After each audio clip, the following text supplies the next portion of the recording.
Back to In Need of a Refill, where God's Word and the coffee are never in short supply. Thank you for joining us today. Today we have a real treat. David Carter from one of our congregations in Florida is here to tell us about Shepherd Sabbaticals. This is for elders and also young men who are seeking to be elders one day. I hope and pray that this is an encouragement and a conviction for all of us as we seek to be more of what God wants us to be. And like always, please like and subscribe so that you don't miss anything that's coming up on In Need of a Refill. As has been mentioned this morning, we were here last year just because I had this crazy scheme of an idea of a new ministry that I wanted to try out that connects church elders and potential church elders with actual shepherds, guys that really know what they're doing, and in this case, girls, because we've been dealing with a female shepherd out in Kemmerer. So we passed by here on our way to work with the Julian Land and Livestock Company, a great big 9,000 head sheep ranch, the sixth generation. Some of you may be familiar with them. So we went out there, my wife and I, spent a week. One of our board members who lives in California met us there, and the three of us just hung out with Marie McLaren for a week, and we learned what we could absorb in a week's time, and tried to see if Marie, is it going to work for us to bring some guys out here and see what they can learn about shepherding. And she said, yeah, I think we can make something work. So as you heard, I got my test team. I had 4 guys in their late 30s and early 40s. Much more healthy and vigorous than myself, and I took them out there and we put them through the paces of what we thought would be a good itinerary, and we found out there's some things about the itinerary that need to be changed, but there's also some really great things, and we survived the week pretty well. As maybe you can tell, I'm feeling a little bit under the weather. You know, y'all have talked about it being too hot. This is actually a little bit cool for where I live. I'm used to, like, this time of year, 90 degrees with 90% humidity. So we walk down to the mailbox, we come back, and I've got to change clothes because I'm drenched in sweat, right? And also at a whopping 250 some feet elevation, you know, where I live. And here, you know, it's 82 degrees, you know, temperature, 0 humidity, 7,500 feet elevation. And the dust from thousands of hooves in the air sucking into my gentle, aged respiratory system. And so I actually ended up in urgent care a few days ago. Antibiotics, steroids, breathing treatments. So, you know, if you see me reach for my hanky, you might want to move back out of the splash zone. I'll try not to infect you, but my voice is a little weak. But I really want to tell you, first of all, that our test run was very successful, and we are planning to come back next year with a group of guys. Thank you for the applause. We're going to make some changes, but we really think this is going to be a going thing. What I want to share with you this morning is what I believe the Scripture shows to be the necessariness of this whole concept. We all know that our church leaders are supposed to do their job in the manner of shepherds. The hole in that, where the bottom is dropped out, is that we have so many church leaders, so many church overseers in our country today that have never touched a sheep, never shaken hands with a shepherd. Now, I feel like I'm preaching to the crowd, to the choir out here, because you guys at least see sheep, and some of you know sheep, and some of you have worked with sheep. But back east of the Mississippi, you know, if you were to do a survey of 100 churches and thousands of elders, how many of you guys have ever laid hands on a sheep? You know, you'd probably get 0. I know I've been in the church my whole life. You know what I mean by in the church. My dad was a preacher. My first day after being born, I'm there at Sunday school with my mom. You know, and I've been in Christian education my whole life. I've been a missionary in 2 different countries, a total, quarter of a century. I've known so many elderships in so many states. My dad traveled all around. We lived out in Texas, New Mexico, Oklahoma, back in Mississippi, Florida. We've been all around. I lived in Nigeria, lived in Panama. I've known a lot of elderships. And I've loved all of them. Some of them better than others. I've loved them all. But I've never known one that really understood the concept, really, of what it meant to apply the skills of a professional shepherd to the church. And so that's what I'm trying to dig out and lay on the platter for our church overseers. And not just the ones that are currently serving, but the younger men that are going to be coming up and taking on the role when it's their turn to be called on. I really think that the scriptures are very clear and very profound. I want to say, first of all, Heath, I really enjoyed your class this morning. I was a little bit that you ended where you did. The class caught you because, let me just, we were in 1 Kings this morning talking about Solomon's prayer of dedication. At the end of that prayer, this is in 1 Kings 8. If I could just jump ahead, Heath. Verse 62. Then the king and all Israel with him offered sacrifices before the Lord. Solomon offered a sacrifice of fellowship offerings to the Lord, 22,000 cattle and 120,000 sheep. I don't know if you ever thought about that or not. We helped Marie McLaren, 6 of us guys, the 4 that I brought out, myself and my board member that was here again. We helped her dock, you know what docking is, cut the tails off, 24 little bum lambs. And while we're docking the tails, she's also marking their ears, you know, instead of branding, she just cuts the ears, you know. 6 of us guys, 24 lambs, in a little corral about this size right here. I've never seen so much blood in one place in all my life. Every one of us were covered in blood. There was blood all over the ground. Those lambs were rolling around crying for their mamas covered in blood. Can you imagine sacrificing 120 sheep in the courtyard of the temple for the sacrifice, for dedication of the temple? Here's how bad it was. On that same day, the king consecrated the middle part of the courtyard in front of the temple of the Lord, and there he offered all these offerings because the bronze altar that stood before the Lord was too small to hold all those offerings. Now, how big was that altar? Do you remember? How big was the bronze altar that stood in front of the temple that Solomon built? It's in 1 Chronicles chapter 4. You can look it up later, but I'll just tell you. It was 30 feet by 30 feet by 15 feet high. Now, I did a little visual calculation. These pews are roughly 15 feet long. So if you take out this middle aisle and shove these pews together, that's how wide that altar was. And it was that far back, which is about all these pews together. And 15 feet, I'm assuming these are 8-foot panels. So that's 10 feet. So half that high again. That's how big that altar was. And it was too small to sacrifice 120,000 sheep. Can you imagine those poor priests? I don't know how many of them were on duty. But they're out there, they started the day in their white linen priestly outfits. And by the end of the day, man oh man, what a scene of carnage and red splattered blood and bellowing sheep. Bellowing, is that a word y'all use out here? In the South, that means they were making a lot of noise. So, you know, that's one of the things that me and my guys in this new program we've got going. That's one of the things that we're learning just from experience that a lot of church elders just have no concept of. Be shepherds of the church. Okay, they have these mental images of Jesus with a little lamb in his arm, and it's all so beautiful and peaceful and pastoral and colorful, you know. They don't ever have that mental image of blood and hollering animals and sacrifice, you know.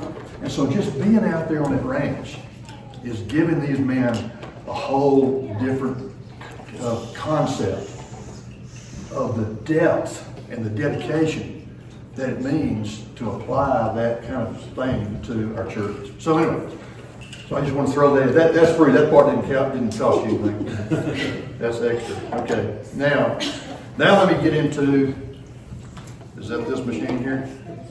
So elders. Do y'all have elders here? Appointed elders? Okay. A lot of churches don't. But you've probably studied them before. And if you have, then you've seen this. This is where we always go to when we study about elders. These two different letters that Paul wrote to two different guys living in two different towns. And what do we always do? What's always the first thing we do? We stitch those two letters together and make it one list. Okay? Timothy was living in the city of Ephesus, which was a Roman-built city, very sophisticated, commercial. It was a city of commerce. You know, people walked around. You know, they dressed nice for the most part. They were fairly well educated for the most part. Businessmen, well behaved, civilized. You know, Paul writes this letter to these guys. Timothy, here's what you're looking for in an elder. Then he writes, probably while he's sitting at the same desk, same afternoon, or at least more or less, he writes this other letter to Titus. Titus was living on the island of Crete, which at the time was known, and even still today to a certain extent, known as a hotbed of piracy. Cutthroat. They all had that curved dagger in their belt, which they still wear today in their ceremonial outfits when they have a big, patriotic celebration. That still is the symbol of Cretan men, that curved dagger that they wear. Known as a hotbed of piracy. These guys are multiple wives, not a sophisticated kind of place at all. It's not surprising that those lists are not identical. But yeah, we always stitch them together into one list. And that's okay, because they are very similar lists, And we call that the qualifications of an elder. But have you ever looked at what's in those letters? There's a lot of yellow there. And all that yellow is talking about the character of the man. What kind of man? What kind of man? But if you go and fill out a job application for a job these days, how much do they care about your character? I worked at Walmart for a while a couple of years ago, raised a little extra Christmas money. That application I filled out at Walmart didn't ask me a single question about what kind of person I was. It wanted to know what education I had, what job skills I had, can I type how many words a minute, am I familiar with WordPerfect, can I drive a forklift? Didn't care that I was honest, didn't care that I was moral, didn't ask me at all about what type of man I was.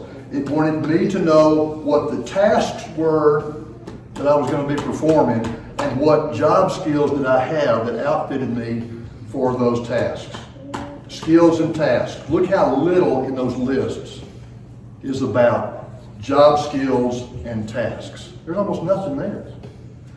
Those lists of qualifications are almost entirely about the character of the man. Only 8%, if you just do word counts, only 8% of those letters have to do with the tasks of managing a church, and only about 13% has to do with the skills required to manage a church. The rest of it, 40%, is just about what kind of guy you're looking for. How come Paul didn't tell Timothy and Titus what the job skills were in being an elder of the church?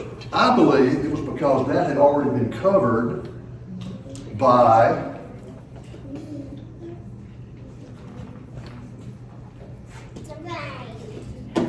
that right there. That is the job description. Okay? The job, according to Peter and Paul, they both use this term a lot, is overseer. Now, we like the word leader in the modern day and age, but Peter and Paul likes the word overseer. That was the job title. The way in which to be an overseer is as a shepherd. A school principal is an overseer. A A drill sergeant is an overseer. A corporate president is an overseer. A beekeeper is an overseer. There's all kind of overseers, but each one of those different types of overseer is done in a different style, a different manner. Peter and Paul tell the elders, be overseers of the flock, be overseers of the church, but do it in this style, the style of a shepherd. Now you all know that. You all know that. Every elder in every church on the planet knows this, but I want to unpack a little bit of stuff out here that we've overlooked, okay? Here's the first thing I want to unpack. All elders know this, but here's the pictures we all grow up with in our Bibles, right? So peaceful, so perfect, so placid, so preposterous.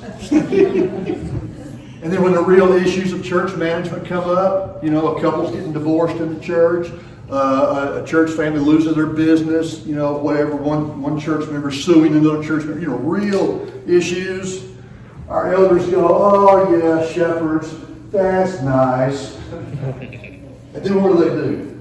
By default, they fall back on the management training that they got in their careers.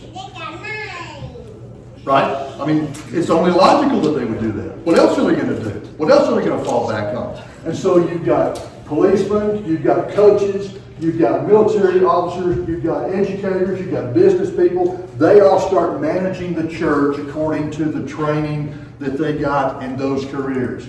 It's logical, it's reasonable, it's natural.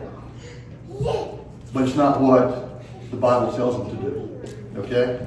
Instead, here's the first piece to unpack. You know, we've been at a Fossil Butte National Monument where they chip away the layers till they get down to the fish. That's kind of what this lesson is going to be today. We all know that Jesus and Peter and Paul, all three of them, told our church overseers to be shepherds. Well, let's unpack some layers off of that. Have you ever thought of this? Not a one of these guys was a shepherd. Now, that was a great passage you read this morning because it's the passage that makes us think Jesus was a shepherd. I'm the great shepherd. You know, my sheep follow my voice. There's all these passages, all these references to Jesus as a shepherd.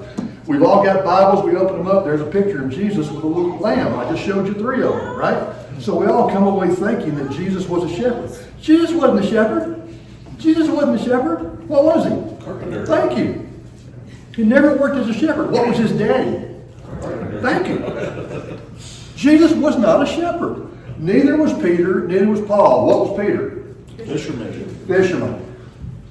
All his life. What was his daddy before him? Fisherman. What was his brother? Fisherman. Peter, Andrew, and their good friends, James and John, and their daddy, Zebedee, fishermen. Lived on the Sea of Galilee, fishermen. Jesus, we already said, thank you, brother, was a carpenter, later became sort of unofficial rabbi. Paul, what was he? Paul. Okay, I got several answers. He was a scholar, also had a skill as a tent maker. Okay, we'll come back to that. If I don't come back to that, the fact that Paul had 2 jobs remind me. Okay, none of them were shepherds. All 3 of them told church overseers be shepherds. That's significant. All right, let's chip away another layer. Not only did they all have different careers that were not shepherds, they were from different rungs of the socioeconomic ladder. Have you ever thought about that? Now, Peter, we're going to put him at the bottom, bless his heart. Peter was a fisherman, but not just a fisherman. He was blue collar. How do we know this? Uneducated, blue collar day laborer. This is my favorite picture of Peter, by the way. We know that when he was called in before the Sanhedrin, this is what they said. This is from different translations. But they all said, Peter, Andrew, James, and John, these guys are uneducated, they're unschooled, they're unsophisticated. You know, they didn't use the word blue collar, but that's what we would have used. in this day and age. I have a friend in Panama who hadn't been past the 6th grade. He works regular day jobs when he can find them. When he can't find any job up in our little community in the mountains where we all live together, he'd pay the $2, ride the bus down the mountain to the seashore, and he'd get on a boat, not unlike this one that Peter would have had, a little 20-foot panga, go out in the ocean all night long, working for the guy that owned the boat.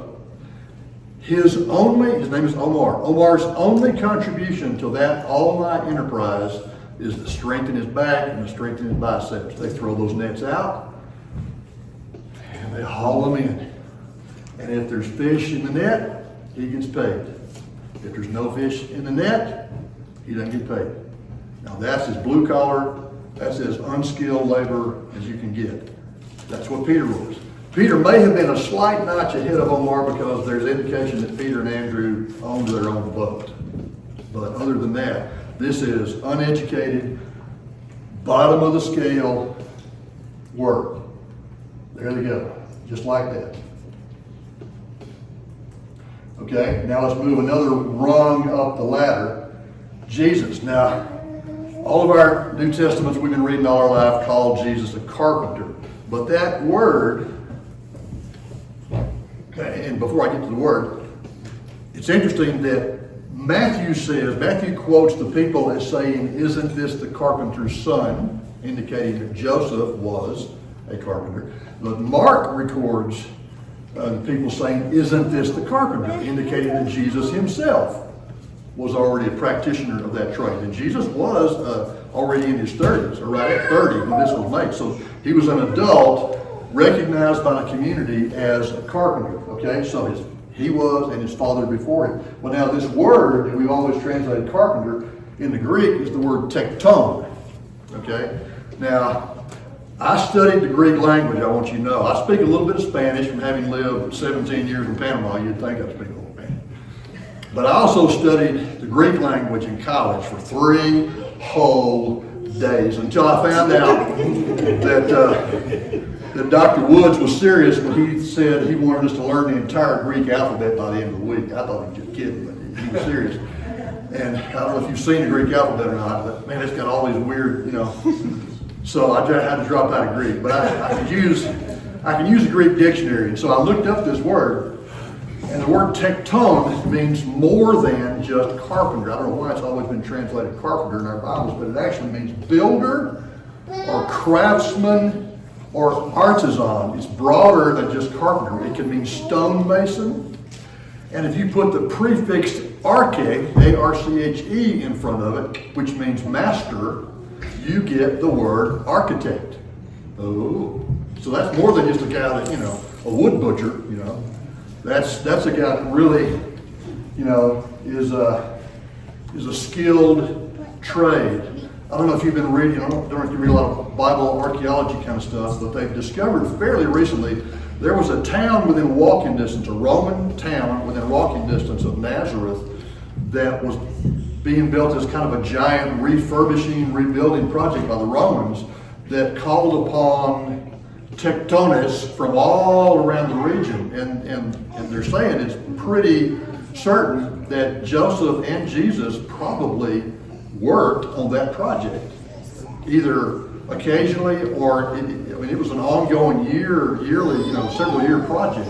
Could have been that Joseph and Jesus would have married, packed their lunch every day, and they walked off to this town and worked all day and came back. But regardless of whether that's the case, the point is Jesus was at a skilled trade level higher up the socioeconomic scale than Peter. Okay? Now, moving on up, there's Paul. Paul was a highly educated scholar. Who was his teacher? You probably know this. Gamaliel. Very good. Okay? Now, here's Paul.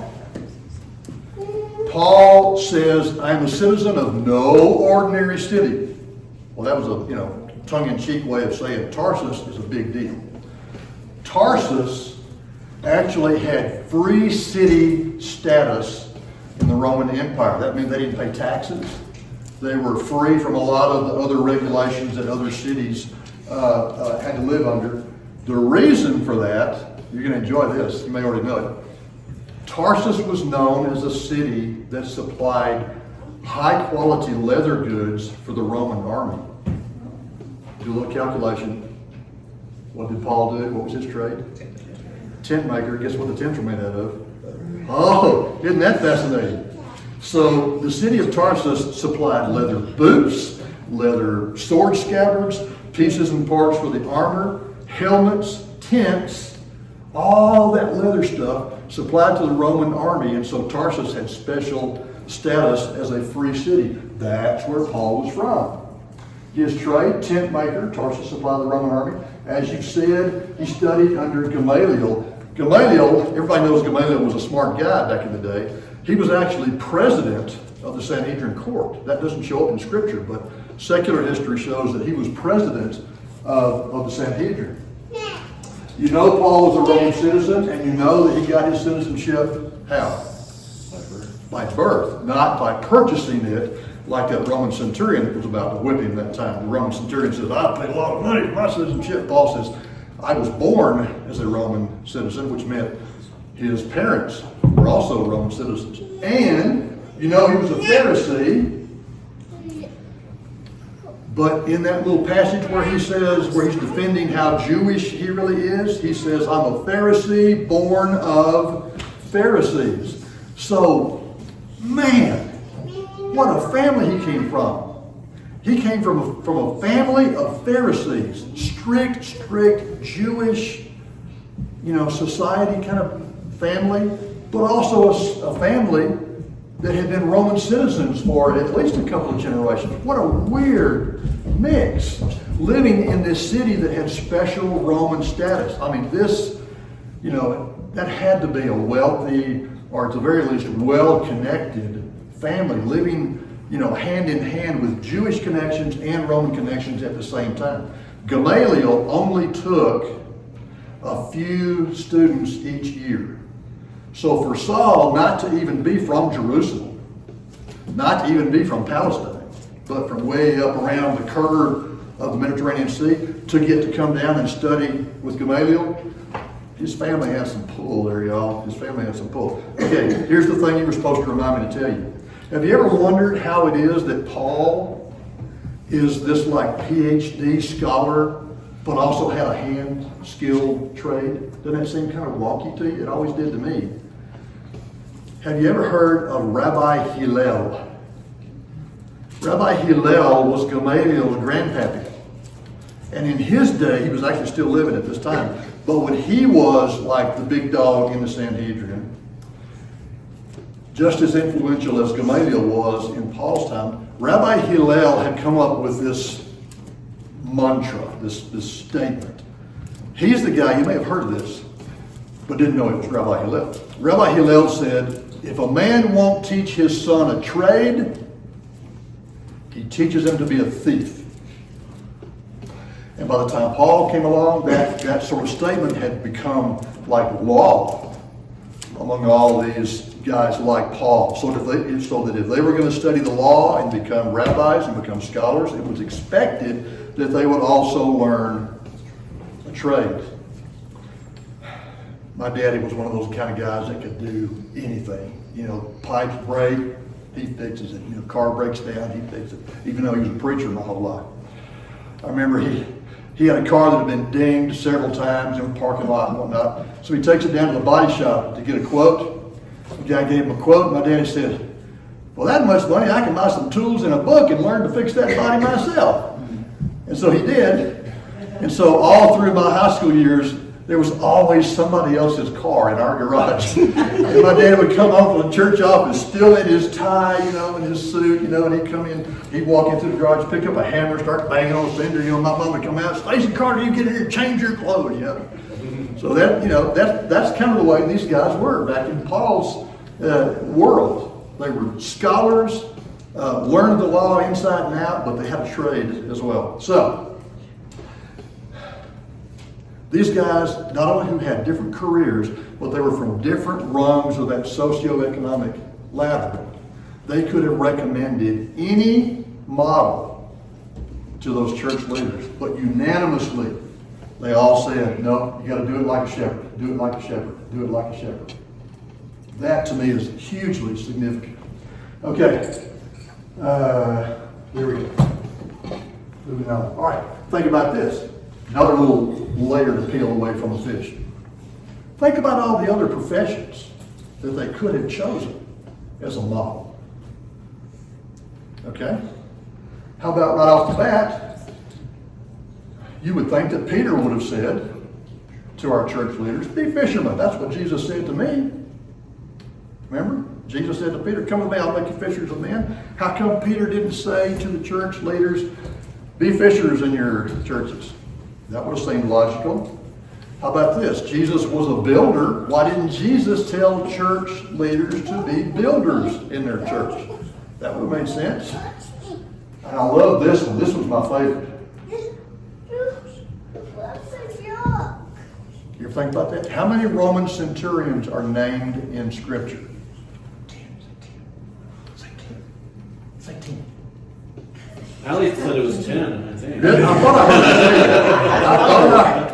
I thought I heard her say 10. And that's exactly right. I don't know how you knew that, but yeah, 10. There are 10 centurions, not necessarily named, but identified in Scripture. How many of those 10 are spoken of in a positive light?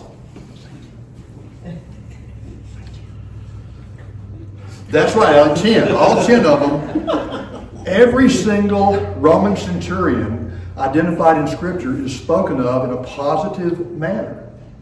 How many of these three guys, Jesus, Peter, and Paul, I'm waiting on all of you to get this one right. No, don't rely on that one. Allie, right?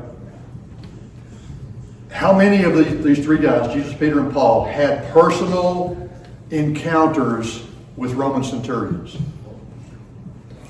I have an all back here. Can you remember them? Can you remember them? What about Peter? Which centurion? Cornelius? Jesus? Which centurion? The one that came and asked him for help. The one that came and asked him to heal his servant? Paul? Yes, and I'll go ahead and help you with the other one on the shipwreck. Centurion wanted to kill the escaping prisoners. Paul said, no. So all three of these guys, and the centurion that wanted to beat Paul as well, and Paul, said, I've got Roman citizen, So they all three had personal encounters with Roman centurions, and all three came away from those encounters thinking, man, these centurions, they are top-notch guys. They're honorable guys. They get faith. They get respect. They get authority. I mean, wouldn't it be logical for one of these men, Jesus, Peter, and Paul, to say to church leaders, you guys need to be running your churches, maybe that's a bad phrase, managing your churches, overseeing your churches in the manner of a centurion. I mean, would that be logical? You'd think one of them would have thought of that. None of them did. Or maybe they thought of it, but changed their mind. All 10 honorably portrayed. Okay, what about doctor? Hey, there's Luke, Paul's right-hand man. Jesus is referred to as the great physician. You'd think one of these men would have thought to tell our church overseers to be the doctor in your church. I like this one. Ship's captains. Did any of these guys ever have reason to appreciate the skills of a good ship captain? Yeah, they all three were in storms on ships at sea and appreciated the skill of a good ship's captain. That would have been a great analogy. Hey, you church overseers, manage your churches like a good ship's captain. None of them shows that.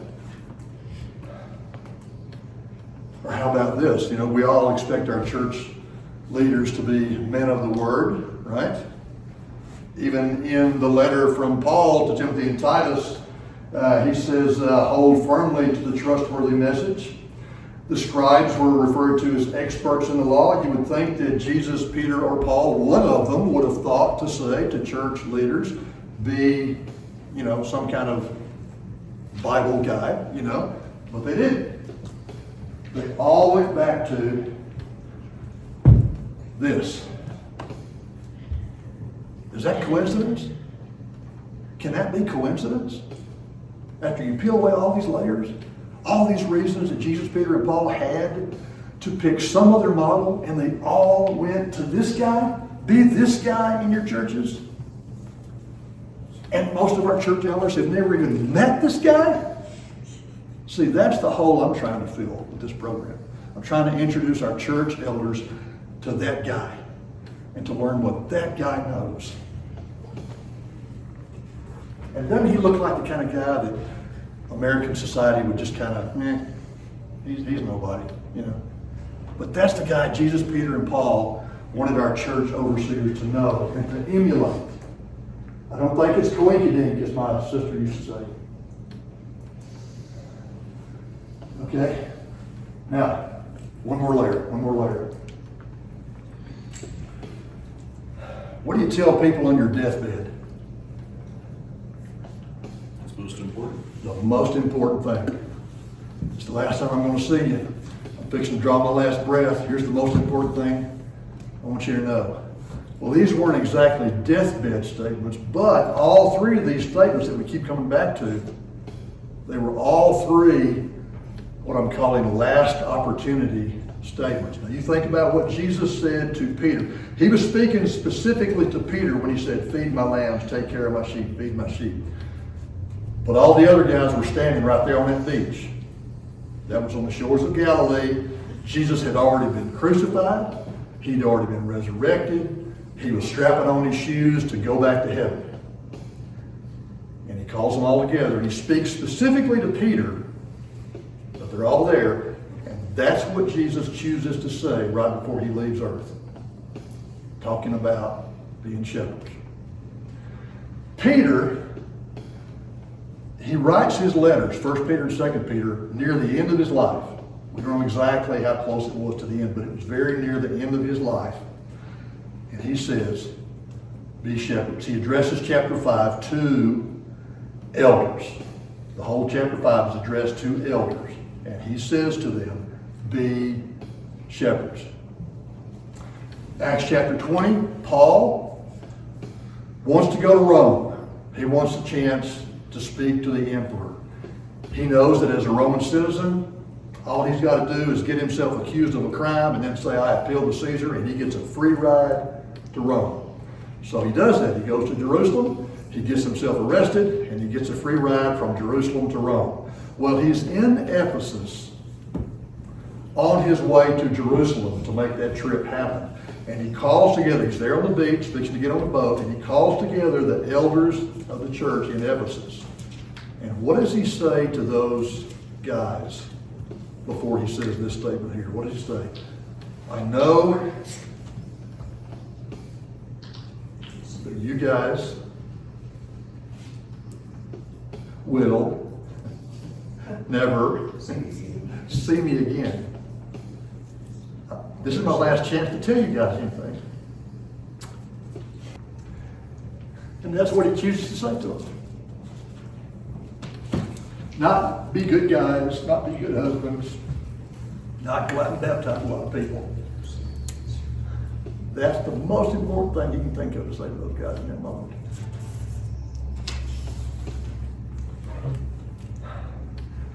Okay, now I'm jumping to a completely different point. This won't take nearly as long as that last one did. Every single leader, successful leader, every single successful leader of God's people in the Old Testament, every single successful leader of God's people in the Old Testament had shepherding knowledge or experience or influence. Either they were shepherds themselves, or their daddies were shepherds, or their mentor was a shepherd, or they came under the influence of priests who were shepherds. You know, most of the kings during the divided kingdom period, they were all lousy kings, made a mess of things, like we studied this morning. Ended up destroying the nation of Israel because they were lousy kings. But the 4 kings who were said to be good kings, they all listened to good priests. Well, what does that have to do with anything? What do the priests have to do with shepherds? Those priests, like Ezra, were required to know sheep because of the role they played in sacrifices, right? So sometimes those rams preferred not to go along with the sacrificial system, but it was the priests, who were in charge of that. The people would bring their offering animals into the altar or the tabernacle, or whatever was the system at the time, turn them over to the priest. The priest then took over and became sort of surrogate shepherds. They had to examine those animals to know if they had any infections, to know if they had any blemishes, to know if they had any weaknesses in their joints. They had to inspect them thoroughly to know if it was a healthy, good animal for sacrifice. That didn't just mean, is it a white sheep with a black spot on its side? Anybody can see that. There were all kind of little infections, out here in Kemmerer the past, couple of weeks.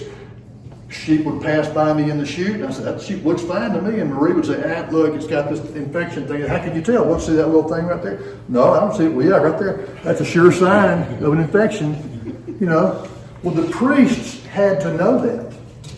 So they were like, secondary shepherds. They didn't manage the sheep in the field every day, but they had to know sheep. So Ezra, can I go backwards?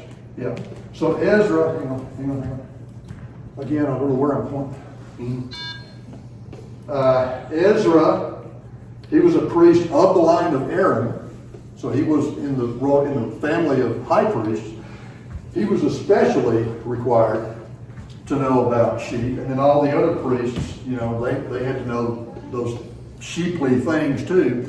And those four good kings had good connections with their priests, and so they had at least that influence. Nehemiah is the only exception to this rule. Nehemiah, as far as we know, did not have any shepherdly experience, but he's the one good, successful leader. That's a huge point to me, I believe. Okay, so coincidence? No, I don't think so. So, Paul's letters to Timothy and Titus is about the kind of man you're looking for, but how to do the job of elder, you got to learn that from shepherds. And most of our elders don't know that. Most of our deacons, most of our young men coming up, they don't know that. So that's why we've developed this ministry, trying to get them that connection. So people might say, yeah, but sheep were common back then. Everybody had access to sheep. Look at this map I found. There's still a lot of sheep in there. Every green dot is a sheep. That's one sheep for every 6 people on earth. There's still a lot of sheep around. Okay, so we can still get access to sheep. There's some things you can't learn from book reading. This right here in the front, Dr. Lynn Anderson, They Smell Like Sheep. That's a great title. It's a great book written by Professor at Abilene Christian. Probably every church elder I've ever met has read that book. It's a great book. But Dr. Anderson, bless his heart, did all his research in the library. He didn't go to a sheep farm. He can do a lot of stuff, but he didn't study in the right place. Some things you just can't learn from books. If you get into the limousine and the chauffeur has all these books on the front seat, you're going to ask him, have you ever actually driven a car before? So this has been mentioned several times this morning. I appreciate that, Kevin. This is the name of our ministry. We've got a website. It's not a good website, but we're getting it improved. There's my phone number and my email if you'd ever like to contact me, or you can get hold of Daryl and Renee, and they can find me. And here's just some pictures from out there on the ranch. Wonderful place, wonderful gal, Marie. All of her shepherds are from Peru. Great bunch of people, great guys, great experience, and I appreciate y'all giving me the opportunity to talk about it. And do you have any questions? Or maybe we should do that during the potluck afterwards. Okay. In that case, if there are any of you here who are not Christians, man, you ought to be. And if you don't know enough to be, there's plenty of people here that will be glad to share the gospel with you. If you are a Christian and you've stumbled away like we read about in class this morning, the whole prayer that Solomon prayed at the dedication of the temple was about how God is willing to take us back when we fall away. The doors are open all the time. If you need prayers of the church, they're right here. This is the place to get them. So Don't forget to like and subscribe so that you don't miss anything that's coming up on In Need of a Refill. And remember, if you're ever in need of a refill on God's Word, All we've got to do is take it off our shelves and spend some time with Him. We won't regret it. Have a blessed week.